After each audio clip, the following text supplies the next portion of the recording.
is an important area, but today we are going to have back-to-back lectures. We're going to cover the important topics when it comes to imaging. I know you are already at the end of your, this session, so you must have read a lot of, you already have a background knowledge. I got this from the mail side that a lot of entities you already know, so I just have to sort of explain the imaging aspect. Okay, so a picture that I've put up here, so you know this, what it is? Horseshoe. Obviously, it's very obvious, horseshoe kidney. Okay, so the lower poles are united in front. So in the midline, you have these united lower poles. This can be just fibrous tissue that is uniting them, or there can be proper union of the lower poles. It's a congenital anomaly. We talk of the complications later on. Okay, so we begin off with the imaging modalities that we have that are used to evaluate the system. Conventional radiography means obviously X-rays. Intravenous urogram, or the old name was intravenous pyelogram. So IVU, it's X-rays with contrast. So what we are doing is we are taking serial X-rays after injection of contrast. Okay. Ultrasound, we are all familiar with, is non-invasive, sort of no radiation involved and easily available. So whenever we encounter a patient with renal colic or pain, when we are trying to evaluate the renal system, we start off with the ultrasound because it's the most easily available, and obviously the knowledge or the information that we get from ultrasound examination is unmatched. And CT and MR are usually requested when we already have a diagnosis or we already know the pathology, what it is. So to know more in detail about that, we would do a CT scan or an MR. Both are cross-sectional imaging. MR obviously is without radiation, but CT has radiation, so it has to be justified when you are asking for a CT scan. Nuclear medicine again is involving radiation, but the radiation dose is in between the X-rays and CT scan. So in some conditions where we are trying to see the split function, that means the individual function of the kidneys, it's a sort of functional evaluation of the kidneys, then we ask for nuclear medicine. We'll talk of this as well in detail. So just remember, these are the 6 imaging modalities. So begin off with the X-rays. It's obviously very a simple one where you have the X-ray machine, the patient lying on the table, and you have a cassette behind the patient where the rays or X-rays are they produce an image. These days we don't have those cassettes. The cassettes are sort of, they're connected with the PAC system, and you can sort of view them there. So in the old days we had these dark rooms where we used to develop these cassettes with the films. So now we are not using that. So it is least radiation. Obviously there is radiation, but the radiation dose is very less.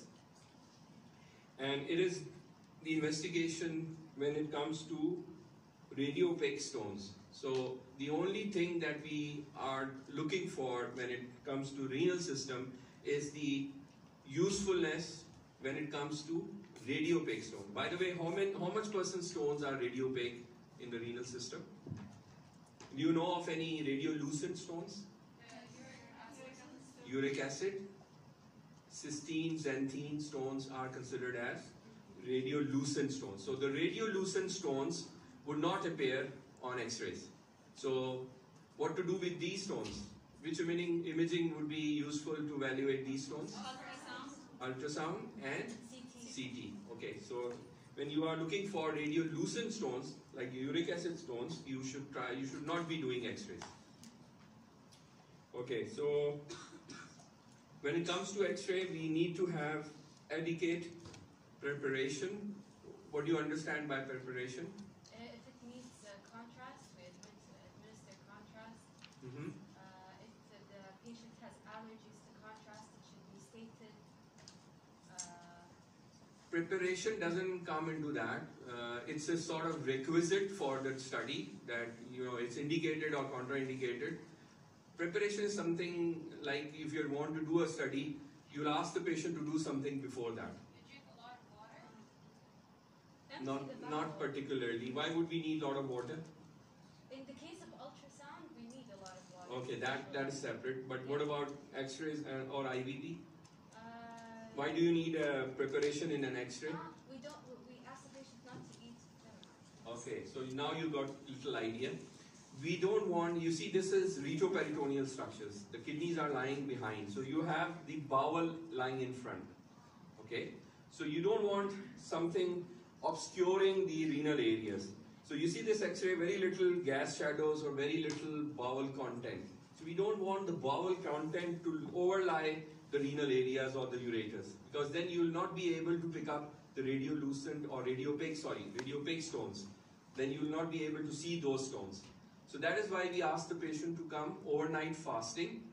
We don't cut off their liquids, because hydration is good, but we don't want to overhydrate also, because once you give the contrast, if it's overhydrated, the contrast would get diluted. So you'll not get a good image of the contrast excretion in the system.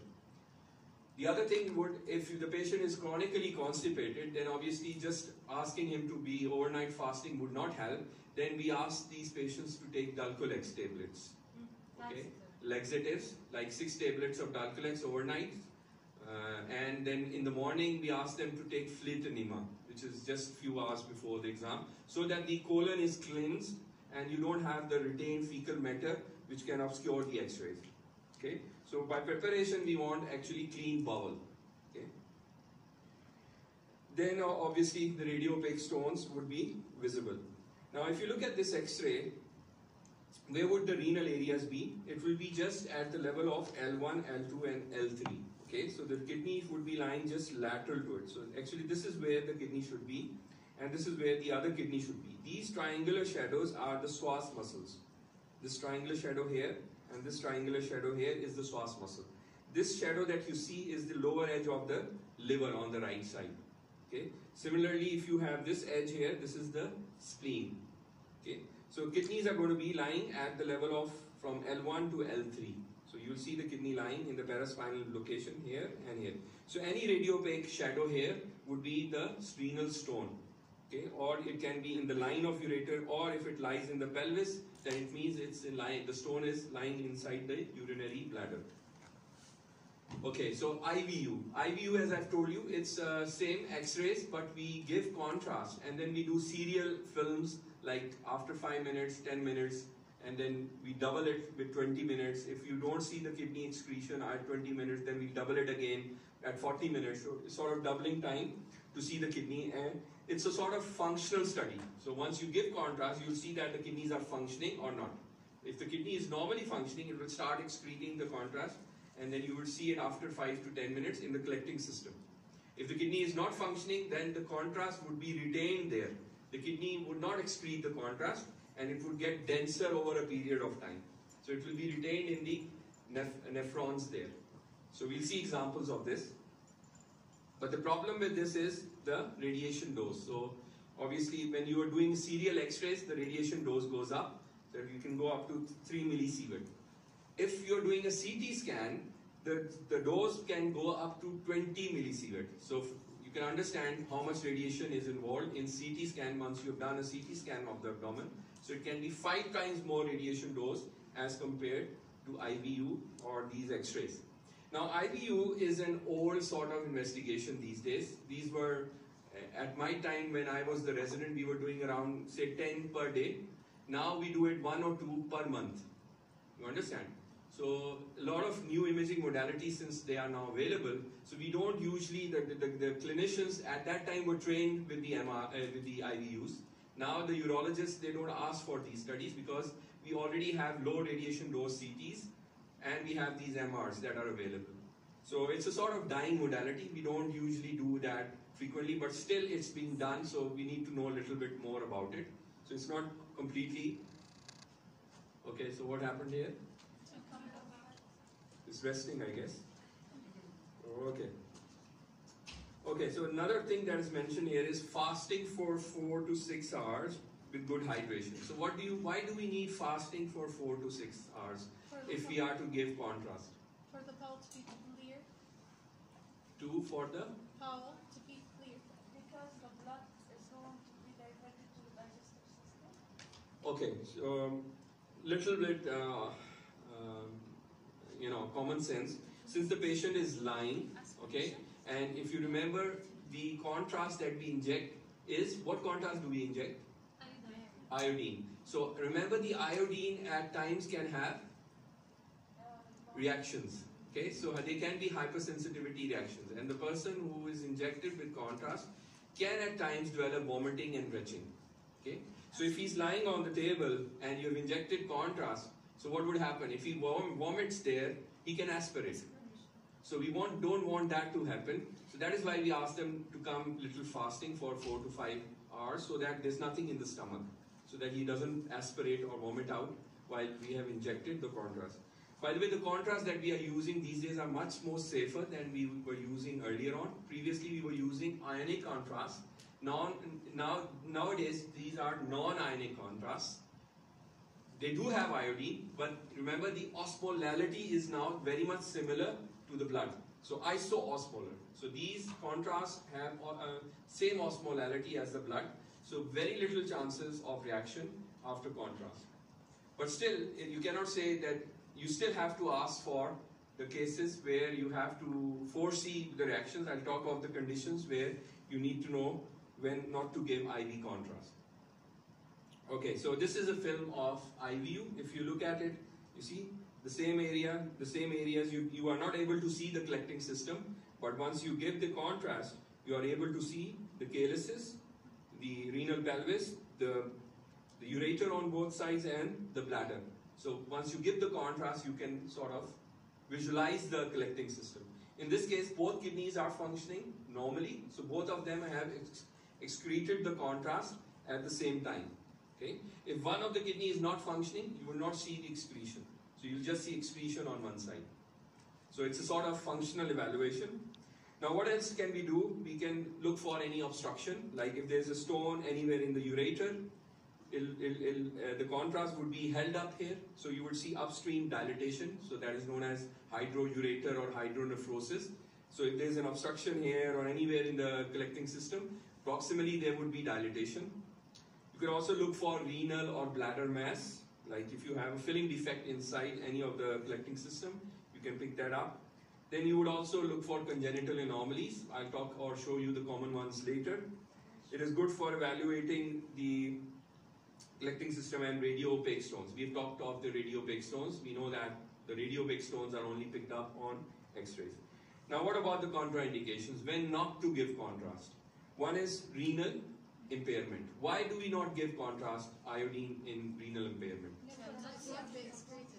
What would iodine do? Okay, so the iodine that we inject obviously has to come out through the kidneys. The kidneys would excrete it, and then we will be able to see the collecting system. Now, if a kidney is not functioning, what would happen? It would accumulate in the cortex, in the nephrons, and would do more damage. So if the kidney is already compromised, the renal failure would increase. So that is where we do not want that to happen. So if the kidney is not functioning normally, or the GFR is not proper, we would not give iodine or contrast. Clear on this? So you need to have urea creatinine levels, especially in the middle age and above, older people, where we suspect renal failure. We would do these investigations before injecting IV contrast. That is the same contrast, iodine in the IVU, and the same contrast is also used in CT. The same iodine is also used in the CT. It's just the difference of concentration. Okay, hypersensitivity to contrast medium. Do you know of any conditions where you would have reaction to iodine? Which food have iodine? Fish and eggs. So the people who are allergic to these two would probably also be allergic to iodine. Okay, so we need to have these patients prepared before we sort of inject. So how do we prepare them? We ask them to take steroids. Like we give them prednisolone 50 milligram, 13 hours, 7 hours, and 1 hour before the exam, which is sort of protective measure so that they don't develop hypersensitivity. Okay. Then there are a few more conditions that you need to keep in mind, like asthmatic patients can also have reactions. So you need to prepare those patients as well. Then there are a few drugs or medicines that need to be discontinued. Has any one of your relatives or friends had a contrast study? And was she or he taking any medication that was stopped? You know of any medication? Sorry? Metformin, glucophage, yes. So the diabetics, usually this medicine is very frequently used. So you need to inquire about the diabetes, whether they are on oral hypoglycemics, like if they are taking glucophage or metformin, they need to discontinue for at least 1 day before and 2 days after the study, because this would result in lactic acidosis. So we don't want that reaction to come in. So we stopped this medicine at least 1 day before injecting the contrast.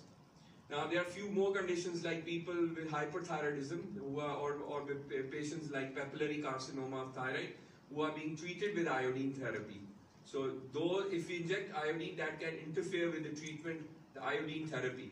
So again, we need to be careful. The patients with thyroid problems, we need to inquire about whether they are taking iodine as a treatment. So we need to adjust that as well. Okay, so ultrasound is a very common, obviously everyone knows about it because it's easily available everywhere. And once a patient comes with lumbar pain, suspected increased frequency or any urinary problem, you would ask for an ultrasound before anything other. Like you would not ask for an X-ray or a CT or an MR from the start. You start off with an ultrasound, and if the ultrasound is clear, you will send the patient back home. But if the ultrasound shows you something abnormal, like if you suspect a stone somewhere in the ureter, then you would ask for probably CT scan, or you see hydronephrosis, the answer is not there on the ultrasound, then you would ask for further evaluation with IVU or contrast study. So it depends on how the patient presents to you. So if he is presenting with a lumbar pain, increased frequency or prostatic symptoms, you would just ask for an ultrasound to begin with. And then obviously the next investigations are decided later. So we know that there's no radiation dose. It's all sound waves that are reflected back. So it is obviously operator dependent. So need expertise on this. It's non-invasive, good resolution, and a lot of information that you get from ultrasound. Okay, so this is to show you a normal kidney, how it looks like. You see the cortex is dark gray in color and the medullary part is slightly brighter. Okay, so it's echogenic. And this is an abnormal kidney where you are not able to differentiate between the cortex and the medulla. And you see this is echogenic, diffusely sort of echogenic. So this kidney is normal and this is abnormal. Okay. Now if you look at it, why is this part echogenic? And this is all echogenic. So why don't we consider this as an abnormal part as well? Why is this echogenic? Does anyone have an idea why is it echogenic here? Because of the medulla. Medulla. What does medulla have? Fat. Yes, fat. If you have fat, fat is echogenic. Okay, so the medullary component obviously has more fat. That is why it is echogenic. The nephrons or the glomeruli lie in the cortex, so that is why it is more gray here. But remember, there are some gray areas in between like this, which are the pyramids. I'll show you these structures later, where it will make more sense. Okay. So what we are looking for on ultrasound is any parenchymal changes like this. This is an end-stage renal disease where you are unable to differentiate between the cortex and the medulla. So the kidney is small, atrophic, and echogenic. You are looking for hydronephrosis, that is dilatation of the collecting system. You are also looking for any tumor in the collecting system or in the kidney or in the bladder. And obviously you can differentiate from a cyst from a solid tumor on ultrasound. Cyst has its own enhancement, whereas a solid tumor would not show posterior enhancement. Then obviously we can also make use of renal Doppler to see the color flow to the tumor, or you can see the color flow or blood flowing in the renal artery or renal vein. So you can also evaluate the vascular structures with the help of ultrasound. So the Doppler has its role to play. You can evaluate renal artery stenosis or renal vein thrombosis with the help of ultrasound. You just have to put in color, that is the Doppler, which would tell you the flow to the kidney and whether the blood circulation is adequate or not. Doctor, Yes? we use ultrasound even before the non-contrast of the normal X-ray. When a patient comes to you, through lumbar pain and you're suspecting any renal problem, you would start off with an ultrasound. You will not do an X-ray. Okay? If the ultrasound is abnormal, then you will decide what to do. Okay? We'll see a few scenarios later, then obviously it will make more sense. Okay, so the imaging modality of choice in case of stones and hematuria is CT. Why in case of stones? Why not a simple X-ray? Because there is radio. Radiolucent. The radiolucent stones would not be picked up.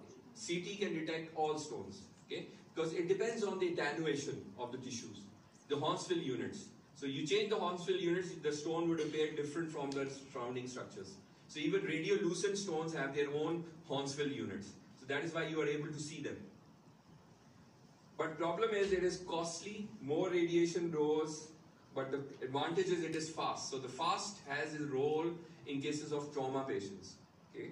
So useful in trauma when you obviously need an answer immediately. So the study is done within few minutes and you can send the patient back to the theater or to the OR, wherever ER, whatever the problem is, you can identify the problem, diagnose the condition and let the clinician know what to do with the patient. So if the pain is because of stone or tumor or infection, whatever, you can diagnose all this with the help of CT scan. Obviously congenital anomalies can also be picked up. And CT angio, like you have a Doppler seeing the renal artery, you can also have, if you inject contrast, you'll see the contrast in the renal arteries and you'll be able to detect the renal arteries. Okay? And if there's any stenosis or any congenital anomaly with the vessels, you can pick that up. Again, the same contraindications that are there for iodine in cases of IVU, the same contraindications are there. Like the person's allergic to iodine, you would have them. There's a performer that they have to fill for the contrast. If the patient is allergic to fish, eggs, asthmatic, he's taking leukophage or all these, or if he had a reaction previously to any contrast media, we will not give them contrast. We will sort of prepare them and then inject the contrast. Okay, so CT scan without contrast is something what you see here. You see these are the kidneys, these are the psoas shadows, this is the aorta, and this is the IVC. So remember, this is a retroperitoneal structure. You can use the contrast if required, but the problem here is the more radiation.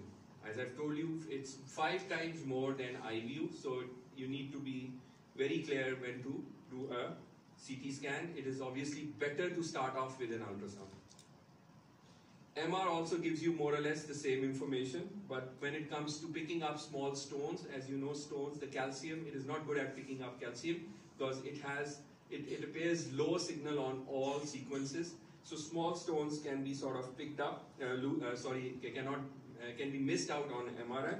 But when it comes to soft tissues like tumors or infection, it does have a role to play, and obviously there is no radiation involved, so you can have, if it's a patient that can have appointment or you can sort of book the patient, it's better off to do an MR because that would help in the staging rather than CT scan, which obviously is more required in cases of trauma cases or if you want an answer immediately. But if you want an answer, say for a book patient, you would opt for an MR. It gives you the same sort of information that you get on CT. It's just the sequences are different. It's better soft tissue contrast resolution. The problem with MR is that, like you have the contrast giving you reactions in cases of CT or IVU, the contrast that we use in MR is, that also has a problem, especially if the renal function is not adequate. If the GFR is less than, that is the glomerular filtration rate is less than 30, then obviously we would opt not to give gadolinium, because this would result in nephrogenic systemic fibrosis, which is a condition, which is a skin disease resulting in fibrosis and inflammation. So this can at times be lethal and life-threatening. So we need to inquire about if the patient is already in renal failure or has a GFR less than 30, we opt not to give gadolinium. But remember this, that the gadolinium that we are using these days is getting also much more refined and safer. So the new 3rd generation gadolinium products that we are using these days are safer, and they can also now be used in cases of renal failure depending on the condition of the patient. So if you are using the new 3rd generation gadolinium products, they are having less chances of nephrogenic systemic fibrosis. So the clinician has to decide how important is it to give the contrast, and obviously the radiologist has to work along with that. Okay, what about the nuclear medicine? Obviously this is a separate area. We have a gamma camera here. This one, the patient lies there, and the radiation this time is through the injection that we inject, the tracer, the technetium that we inject, that goes into the circulation. It is sort of accumulated in the kidneys, and from the kidneys that tracer is excreted into the collecting system, and from there on, obviously, the photons that are emitted from the kidneys are captured by the gamma camera, and then you have the images. But remember, the radiation dose is less as compared to the CT scan. This is what you get on nuclear medicine. If you look at the kidneys, initially this is the blood pool phase when you inject the contrast, and slowly and gradually the tracer or the radioisotope starts accumulating in the kidneys. So you start seeing the kidneys that get denser over a period of time.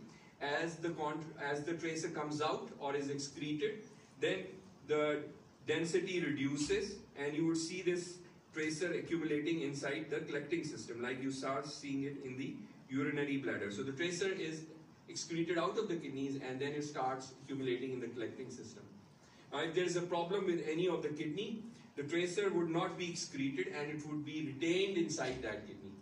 Okay, so you would see that the tracer would sort of remain there, whereas the normal kidney would excrete the tracer, and it would, over a period of time, get less dense.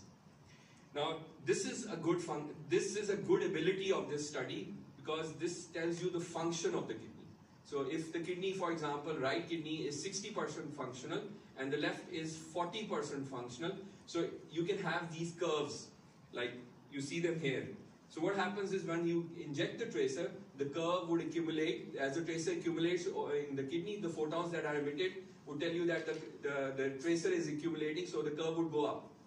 And as the contrast or the tracer comes out of the kidney, the graph would start coming down. So that means the tracer is excreting, the kidney is normally excreting the tracer. So this is the graph which is a normal graph that you have by collecting the photons through the gamma camera over the kidney.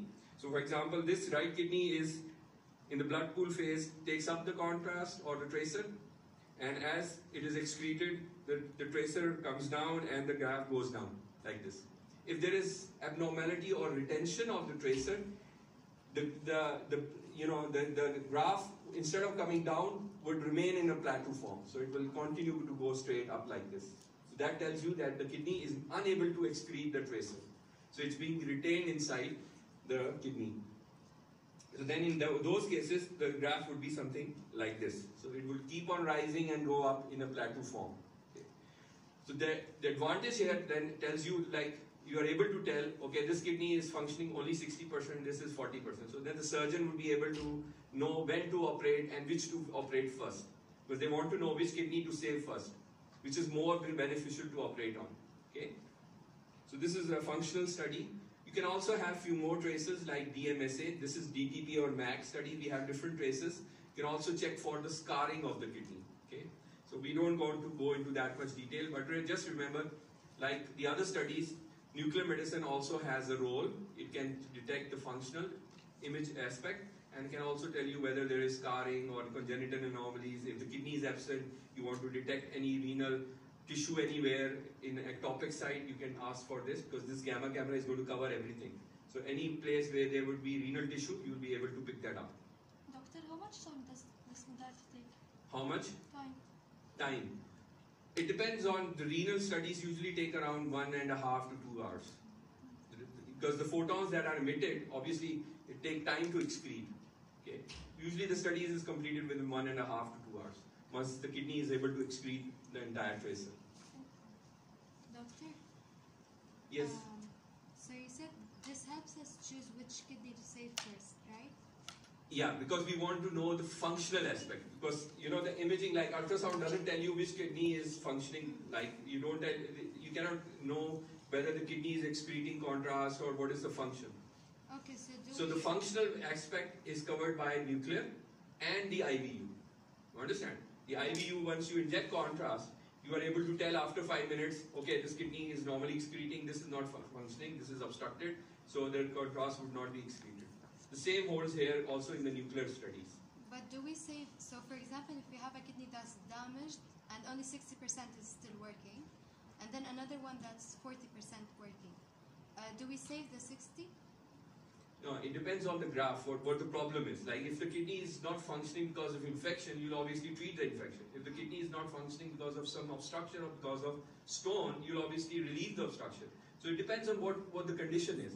Is it a tumor? Is it a stone? Is it an infection? Is it a congenital problem? The functioning of the kidney is going to be abnormal because of some reason, you understand? And We have to identify that reason first. Then we'll decide what to do. Like, for example, if kidney is infected, it is necrosed, like in tuberculosis, you've lost the function, then you just need an autonephrectomy, you just need to remove that kidney. If the other kidney is also not functioning, then obviously you will not need to replace them, you need a transplant. Understand? So it depends on which condition you are dealing with. If it's just a simple, but remember the aspect that this is a functional study. Functional means it's not just cross-sectional imaging. Like on CT scan, you just get the size and the shape of the kidney. Here, you are also assessing the function, whether they are excreting contrast or not. So it gives you more information. But obviously, the appearance, the structure is, if you want to see the structure, then you would opt for an ultrasound or a CT scan. So we'll see more examples, and obviously it will make more sense later on. Okay, so we have two X-rays here now. Can you tell me the difference between these two? What is the difference between them? Okay, which one has the problem with the bowel? This one, the right one. The right one has more dirty shadows.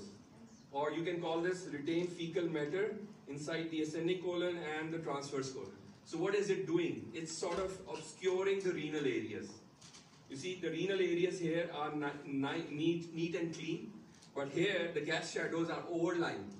So this is what I was trying to tell you when we need preparation, or you need to cleanse the colon, you need to give either the laxatives or the fleet enema in the morning. That is to sort of make the colon clean so that you don't have this problem. Because if you are to evaluate the stones, radiopaque stones, you might miss some stones. Or if you want to inject contrast to see the collecting system, this would hinder in the visualization of the collecting system. So that is why we need to get this. So if we see an X-ray like this, we will postpone the IVU. We will tell him to come again, take another appointment, or come in the evening after taking Dulcolex or taking laxative. Okay. So this is what we want. A study where we are able to see the collecting system after contrast. It's labeled, this is the renal pelvis, these are the ureters, and there's starting of contrast accumulation inside the urinary bladder. Now how is it different from this? The same information you're getting on these images. So this is CT and this is IVU. So more or less you get the same information, but the problem here is more radiation. 5 times more radiation to get these good images. Okay. Now another advantage of CT is to evaluate the renal arteries. You see the renal arteries? You can see the renal arteries. You can tell for any anomalous arteries, like if there are a few more arteries, like accessory arteries supplying upper or lower pole. In renal transplant cases, the renal arteries are evaluated before transplantation so that the surgeon knows exactly how many vessels are there, how many he has to tie up. Okay. So renal angio is a very good study to rule out renal artery stenosis. So a condition where you have narrowing of the renal arteries and leads to hypertension, that can be diagnosed with contrast study of renal arteries like this. So CT always obviously is a good modality where it's not operator dependent, like in ultrasound you are sometimes in obese patients you are not able to see the renal arteries. Here obviously every patient you are able to see arteries in any body habitus. It's even obese or young patient, all arteries will be visible because CT obviously has, the contrast that you inject is going to go into the arteries, and you'll have these softwares where you can just, subtract the other images and get the area that you need of your for your assessment. Here you see that all rest of the visceras are all subtracted. So we are already interested in the kidneys, the ureters, and the renal arteries. Yes, question? What is what? They're both CT angiogram?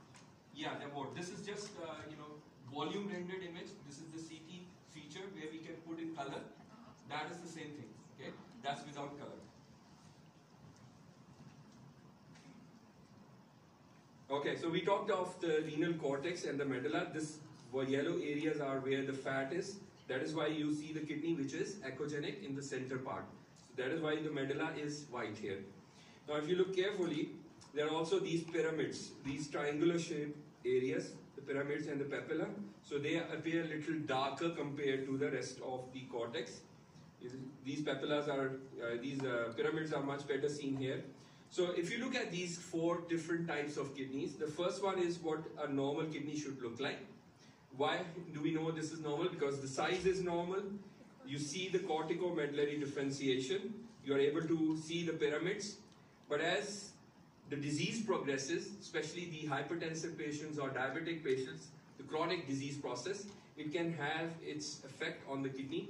And now the cortex thickness reduces. You see, the cortex here is more. So the nephrons are actually getting less in number. The functional nephrons are reducing in number. So as the disease progresses, the cortex further reduces, and here the cortex is hardly seen, you see, very thin like cortex.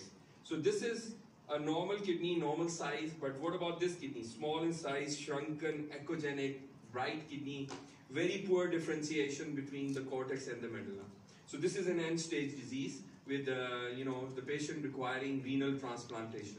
So a person with renal failure would have kidney like this, whereas this is how the normal lies. And this is when this is earlier on, and this is in the mid stage of the disease process when you have the urea creatinine levels which are higher. So just remember the appearances, this is how it progresses. Remember the size reduces because the kidney, when it loses its function, the nephrons reduce and obviously it undergoes atrophy. CT again is obviously very helpful when we are trying to evaluate the disease process, especially in the retroperitoneum, because remember the kidneys are not the only structures that lie in the retroperitoneum. We have pancreas, we have the descending colon, ascending colon, the ureters, the adrenals, the aorta, the IVC, these are all retroperitoneal structures. So if you want to see all what is going on, you have a better visualization of the retroperitoneum in cross-sectional imaging. Ultrasound doesn't help you with looking into every retroperitoneal structure. Remember, in the retroperitoneum, the kidney is surrounded by fascias. Okay, the Gerota's fascia that lies anteriorly is the blue one, and Zuckerkern, which is the posterior part of the Gerota's fascia, the perirenal fascia. So these fascias are a sort of nature's way of limiting the disease process. So if the disease is limited in the perinephric fat, they would not cross these fascias. Okay, so disease in one kidney is limited to one part, it will not go into the other kidney. There's no communication between the two kidneys across. It's only a little bit in the renal pelvis. So if you know the anatomy where the connections are, you can make out disease process. So if it's in the, for example, the disease is here in this kidney, it would be all around in the limited by this. So if the infection is there, you'll be able to tell that, okay, this is limited by the fascia, so this is the problem lying in here. Another thing to remember is these fascias also help in the staging of tumors, because if the fascia is breached, that means the stage 4 of tumor, renal tumor. That means the tumor is high grade. So this is also an important thing. So these all features help you identify where the disease process is. If in the retroperitoneum, if it's a pancreatitis, obviously you will see inflammation around the pancreas, and you will see thickening of the fascia anteriorly, not the posterior fascia. So there will be no changes in this part. So it depends on where the pathology is lying. Okay. Doctor? Yes. You said that the fascia will prevent the spread of the disease from one kidney to another. But this is not the case with the autoimmune diseases, right? This is not the case with autoimmune diseases, like lupus, for example. Which autoimmune disease affects the kidney? Like lupus. Yeah, obviously, but we will not be evaluating them with the help of CTs, you know. This disease process that we are referring to is usually the infections and the tumors. Okay. What findings do you have in lupus? What do you have in kidneys? I forgot exactly. Nephritis. Lupus nephritis. Sorry? Nephritis. Nephritis. Okay, so If you have glomerulonephritis, obviously yes, it would be limited to that part, but if it's a generalized disease process, yes, it can affect both sides, so you can have infection on both sides. But it's not that the infection from one kidney would be transmitted to the other side. It'll be a generalized process, you would have infection on both sides at the same time. Okay, I'll show you examples of nephritis, yes? Doctor, so if the interior fascia is the one that's thickened, then probably it's pancreatitis. And if it's the posterior... Okay, so you are asking if there is inflammation around the pancreas, obviously this fascia would be thickened. Yeah. If it is inflammation around the kidneys, obviously both anterior, the lateral fascia, lateral conal, and this posterior Zuckerkern fascia would be thickened. Okay. Yeah, thank you. But remember this: the infection is here; it will not go here in the peritoneal cavity, because there are two fascias that have to be crossed over. So the disease would be limited here. It will be in the retroperitoneum, not go into the peritoneal cavity. Okay, so you must remember the contents, what are there in the retroperitoneum, so that makes sense once you are looking at the cross-sectional imaging. I've told you that the interior component is known as gerotas, and the posterior part is the Zuckerkern, and the lateral is the lateral conal fascia. So this all makes up the perineal fascia. The contents have the perinephric fat, the ureters, the adrenals, the kidneys, all this is the components. Okay, so we have 4 images now. The first one is without contrast. This one is with contrast. Why do I say contrast? Because you see contrast in the aorta. And this one is where you have contrast in the aorta and the IVC. And this one is again without contrast in the aorta and IVC, but you start seeing contrast in the collecting system. So the same patient having different appearances after contrast injection. So what do you think is going on?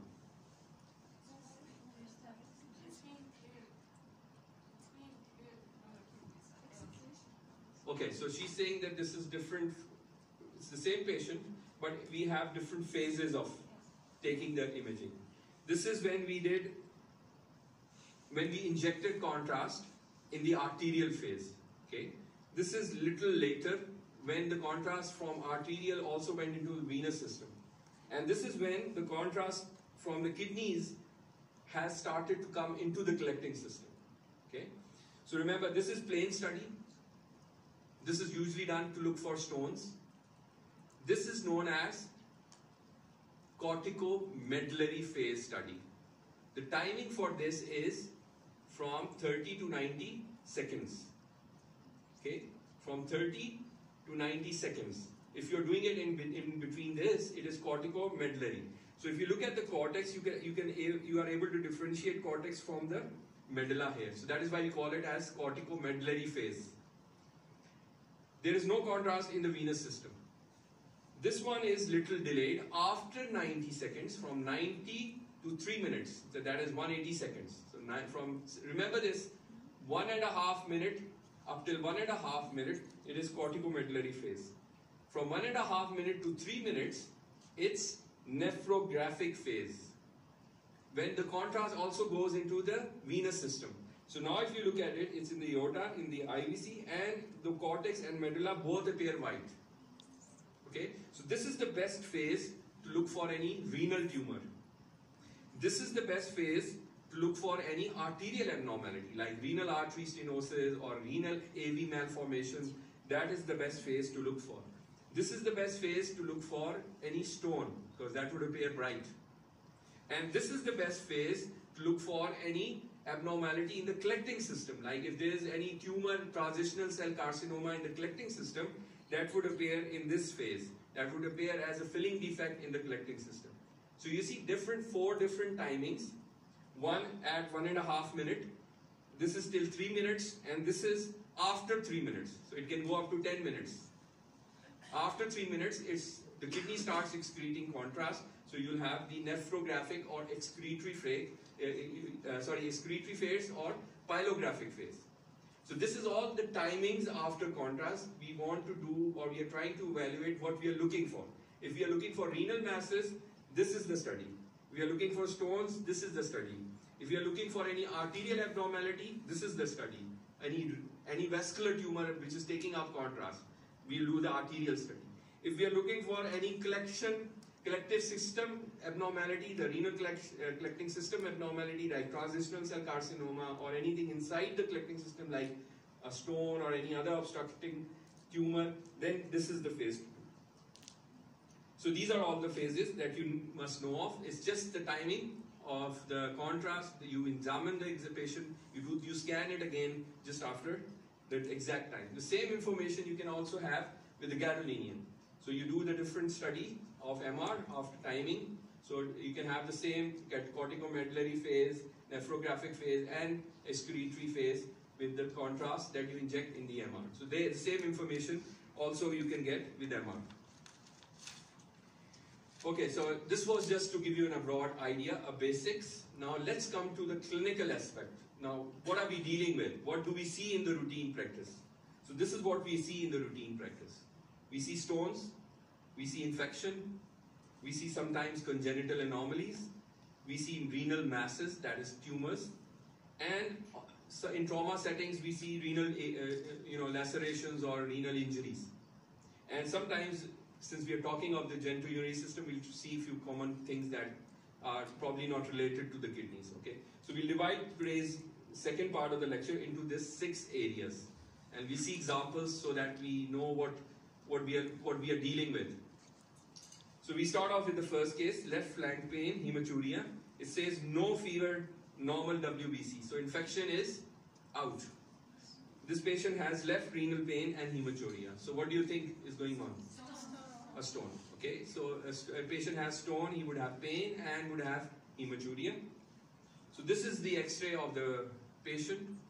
The first one is without contrast. This one is 20 minutes after contrast. So what do you see? Okay, which part is hydronephrotic? This one. Okay, this one looks fine. Okay, this one looks fine. Why? Because there's no stone here. So if I were to give you just this image, you will tell me that's okay, there is hydronephrosis. But would you be able to tell me what is the cause of hydronephrosis? No. So the problem is we are not able to identify the cause of hydronephrosis. We will be able to tell, okay, there is clubbing of the calyces, the calyces look dilated, but we don't know why they are dilated. So you need a plain X-ray with an IVU study. So always ask for a plain X-ray before you inject contrast. So in this case, if you put them together, it makes sense because these dilated calyces are because of these stones that are lying there. You see, this one is lying here, this upper one is lying here, and these smaller ones in the lower calyces are lying here. So if I were to give you just this, you will not be able to tell me what is the reason for dilatation. Okay, so when you're studying IVU study, always ask for a plain X-ray so that you are able to rule out the radiopaque stones. But obviously, we are not doing these IVUs these days. Okay, we are not asking for these X-rays. What we are doing these days is ultrasound. So what do you see here? A stone, a bright area here, and you have an acoustic shadowing behind it. Why do you have this shadow behind the stone?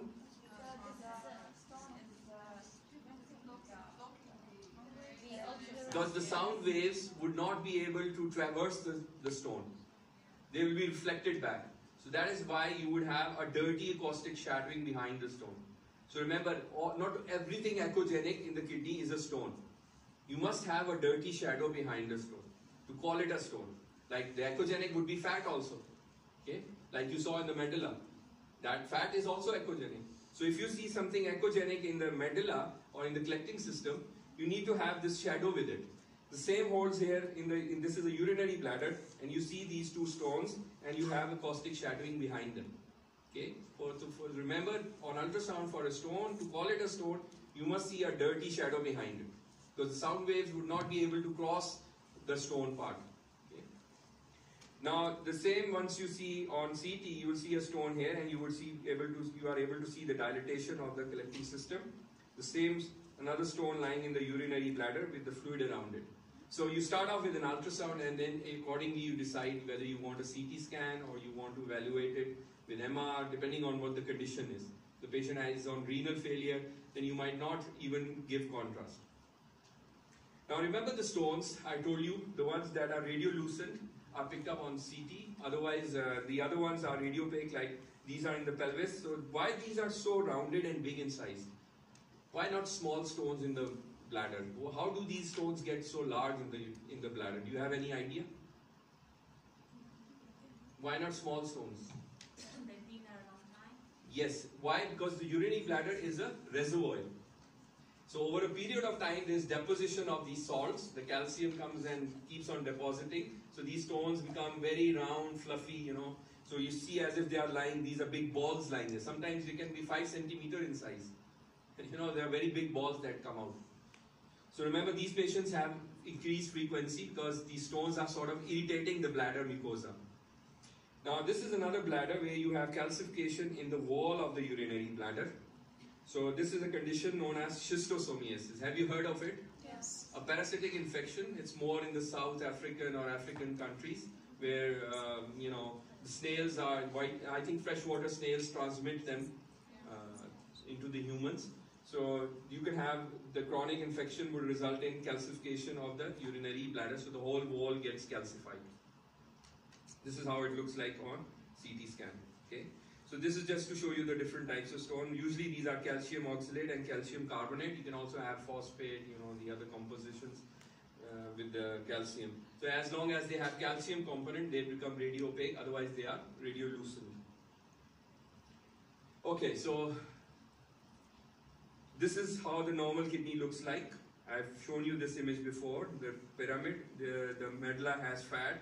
Now this area is black. Why this is black? This is fluid or urine accumulation in the collecting system. So this is hydronephrosis. So this is how the hydronephrosis appears on ultrasound. This is how the normal kidney should look like. Okay. So if you see black areas connecting with each other, so this is the collecting system which is dilated. This is hydronephrosis. And then you need to figure out why there is hydronephrosis. If you do an IVU of the same patient, we found out that there was a stone here in the ureter which was resulting in upstream dilatation. That was dilatation of the ureter and the collecting system. So remember, the ultrasound is very useful when it comes to the kidney and the bladder. You saw those stones. But if it is in the ureter, because ureter is such a thin structure, hardly 2 or 3 millimeter in diameter, if it is not obstructed, you will not be able to see or locate the ureter nicely. So when it comes to evaluation of the ureter, the ultrasound at times, because of bowel gases, you are not able to see the ureter nicely. Unless it is dilated, filled with fluid, or you know, there's hydroureter, then you are able to pick it up. So if you want to see any small stone, a stricture, or a small tumor inside the ureter, then obviously the next imaging modality would be an IV view or a CT with contrast or an MR. Okay, so these are not helpful in cases of ultrasound. Is at times not helpful in the ureter part. Otherwise, it's a perfect imaging modality. But it will still tell you that there's hydronephrosis, and you need to figure out what is the cause of hydronephrosis, like in this case. Okay, these are 2 plain X-rays just to make your life easy. What is the abnormality? Staghorn stone. Okay, so this one I've put up here deliberately to show you this staghorn. Staghorn stones means these stones are lying for a long period of time. They take up the shape of the collecting system. So it looks as if you have given contrast and it is outlining the collecting system. But actually this is a plain study. There's no contrast given. So this is a stone that is taking up the shape of the collecting system. Okay. The staghorn, you see, these is just like a staghorn, appearance. That's why we can call it staghorn stone. So these are actually branching of the stone inside the calyces. What about these stones on the right side? Again, you can see these are very rounded. Doesn't look like all are of the same shape like you saw in the urinary bladder. So, any clues on the right side? What lies in the right side? And gallbladder. Gallbladder is another reservoir. So you can have gallstones, which are cholesterol stones, can also have calcium. So these are actually gallstones. Why they are gallstones? If you look at it, the kidney should be lying here at L12, here actually, L123. So the kidney should be here. This is little away from the kidney, along the lower edge of the liver. Okay, and the shape of the stones is also not of renal stones. They look like more in a as I've told you, like in the bladder you saw them. So these are also in a reservoir. The gallbladder is a bile-containing reservoir. Okay. So remember on the right side, don't mix up the stones. Remember, you can also have gallstones. By the way, majority of the gallstones are not radiopaque. Okay, some of them. Unlike the kidneys, it's the other way around. So the imaging modality for gallstones is ultrasound. Okay, another kidney where you see a stone in the lower collecting system. Why I'm saying this is lower? Because the upper pole, this is where the spleen is. So the upper pole is adjacent to the spleen. Spleen is lying higher up. So this is the lower pole. So lower pole calaceal calculus. Why this is calculus? You have this acoustic shadowing. And what about this X-ray? Staghorn. Good. So this is not a contrast study. This is again another stone branching inside the collecting system, giving you an appearance of a staghorn. Looks like as if you have given contrast and there's excretion of contrast. Okay. So don't mix them up. Always look for whether this is a plain study, or if there's a contrast study, you will have something written here on the study or mention that 20 minutes or 10 minutes after contrast. Okay, so what is wrong with this? What do you see? Okay, horseshoe kidney. What is common with horseshoe? Stones. You see any stone? Where?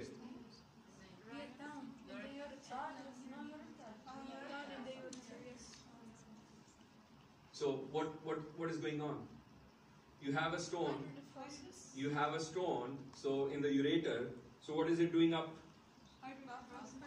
Hydronephrosis.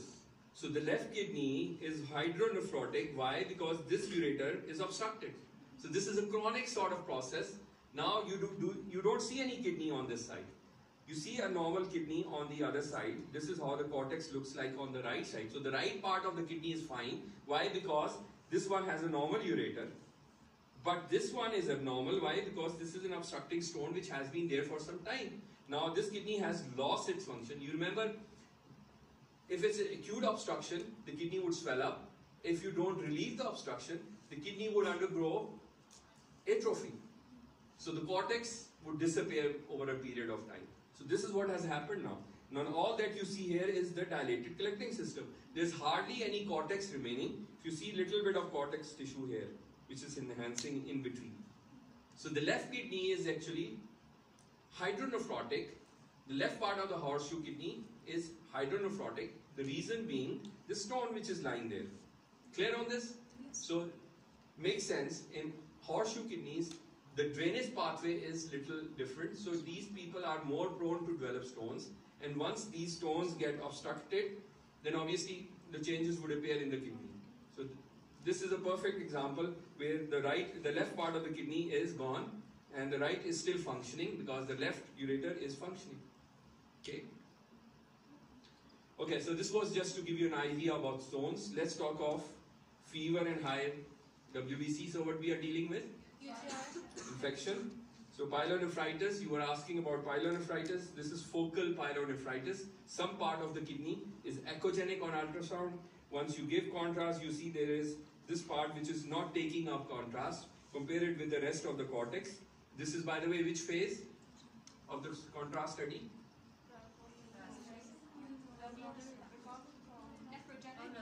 Nephrogenic, third one. Okay, because the contrast is there also in the IVC. It's in the aorta, it's in the IVC, renal veins, and this is all. So the cortex and medulla both are taking up contrast. But you see this part is not normally enhancing. So this area is focal pyelonephritis. Why do we need to know this? Because then obviously the patients can go into acute renal failure. The kidneys get swollen over a period of time. Then if you don't treat them with antibiotics, then they can also have perinephric fat stranding. So this disease process is going to spread outside the capsule. So early diagnosis is important to prevent renal scarring and to prevent hypertension and renal failure. So if you don't treat the acute pyelonephritis, the kidney would go into failure, and you could also need to treat the hypertension part of the kidney. Now this is to show you an example when both kidneys have infection. This is acute pyelonephritis on both sides.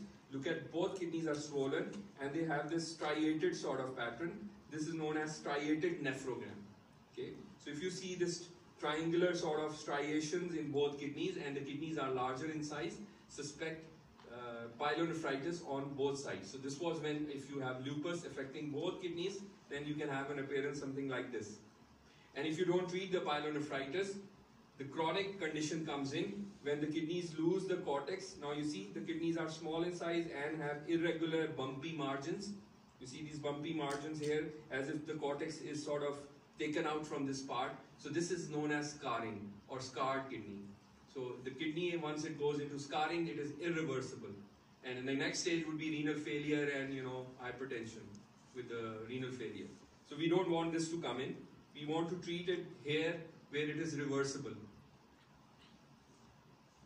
When talking of pyelonephritis, there are a few more entities. Emphysematous pyelonephritis and xanthogranulomatous pyelonephritis. The names are self-explanatory. Emphysematous means air-related pyelonephritis. So whatever organisms result in air, these are gram-negative organisms that produce air. You know of any gram-negative organisms? E. coli, Proteus, Klebsiella, and Streptococci, a few more. They can all produce gas. So whatever organisms produce gas, they would result in emphysematous pyelonephritis. Xanthoma, what do you mean by xanthoma? Xanthoma is macrophage laden with or taking up fat-laden macrophages is xanthoma. So xanthogranulomatous pyelonephritis means that the kidney is non-functional and has these xanthomas inside, which are sort of, resulting in non-functioning of the kidney. Usually this results in cases of Staghorn calculus. When the stone is there, the macrophages come in, the inflammatory markers all try to limit the infection. But these are now, once the kidney doesn't function, the kidney becomes it's a sort of autonephrectomy condition where the kidney doesn't function because the Staghorn calculus is lying in the collecting system, kidney cannot excrete, and these macrophages start building up inside the kidney. So I'll show you examples. Here, this is a Staghorn calculus in the right kidney, and these gray areas are where xanthomas are, where lipid-laden or fat-containing macrophages are deposited. So when you give contrast, obviously the Staghorn calculus would prevent the kidney from excreting contrast. So the kidney is non-functional. Here, the stone is there, but you have this air around it. So this is emphysematous pyelonephritis. These are gram-negative organisms. Both conditions obviously result in non-functioning kidneys. This one also needs an this one also needs a nephrectomy, and this one also needs a nephrectomy. Because the kidneys are non-functional, they are useless now. They are not going to function. It's an irreversible condition. So you just need to differentiate. If you see air inside, so emphysematous. If you see Staghorn calculus with some gray areas, it's xanthogranulomatous pyelonephritis. Yeah.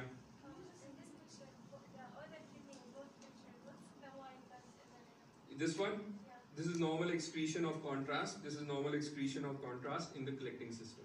So this is normally functioning kidney. They are excreting contrast, but these are not excreting contrast. Okay. Yeah. Yes. Where are the xanthomas? Sorry. Can you please show the xanthomas again? Yeah. Okay. You want to see more xanthomas? They are coming your way. Just wait. Okay. So if you don't treat infection, that is pyelonephritis, you can also have abscess developing inside the kidney. Here the abscess is outside the kidney. You see this is a xanthogranulomatous kidney with perinephric fat, perinephric abscess. So once you have an abscess, the antibiotics would not be able to treat unless you get the abscess drained. So this is when you need to drain the abscess. So you need to sort of ask the interventionist to go and put a drain inside, or you need to aspirate the abscess so that the antibiotics start working. Okay. So here the condition is inside the kidney. This might be just if you give them antibiotics, the size will reduce. But this one obviously you need to drain it. It's in the perinephric fat as well. This is the abnormal kidney with the stone. Okay, you can at times also have infarct when the cortex and the medulla both do not take up contrast. Like you see the lower part of the cortex and the medulla, lower pole do not take up contrast. Whereas the rest of the kidney is taking up contrast. This kidney is normally taking up contrast in the nephrographic phase. Here the kidney is taking up contrast, but you see a abscess which has a small bleb air, the small tiny bleb of air. So this is again probably an abscess, gram-negative organism producing an abscess, and obviously around the kidney you have the Gerota's fascia, which is going to limit the infection. So you would see thickening of perinephric fat and the Gerota's fascia, limiting the infective process. So you need to at times differentiate between an infarct, an abscess, and pyelonephritis. Remember, the pyelonephritis can be focal and bilateral, but they are striated pattern. Unlike this is not a striated pattern. Okay, both cortex and medulla are involved. Here you have an abscess with perinephric fat stranding. So this is an abscess.